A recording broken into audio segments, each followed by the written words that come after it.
या कार्यक्रमामध्ये मी सुद्धा एक गाणं म्हणतोय, तर जोरदार टाळ्यांनी लाडे साहेबांचं स्वागत करा. तर तुमच्या पुढे सादर होत आहे राजू लाड. हेलो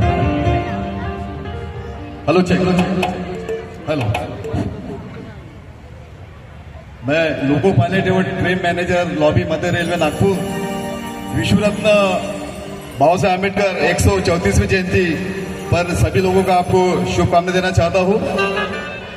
भारत में अगर सबसे ज्यादा गाने अगर गाए हैं डॉक्टर बाबा साहेब आम्बेडकर के ऊपर में, ऐसे महान हमारे भारत के हीरा. लोग घर खरीदते हैं 3 BHK 4 BHK बंगला, लेकिन बाबा साहब ने अपने किताबों के लिए घर बनाया है. ऐसे महान हमारे हीरा विश्व रत्न आज दुनिया के 194 देशों में आज बाबा साहब की जयंती मनाते हैं. ये हमारे लिए सौभाग्य है. गाना है जीवाला जीवा से रान. मैं प्रयत्न करूंगा. ओके.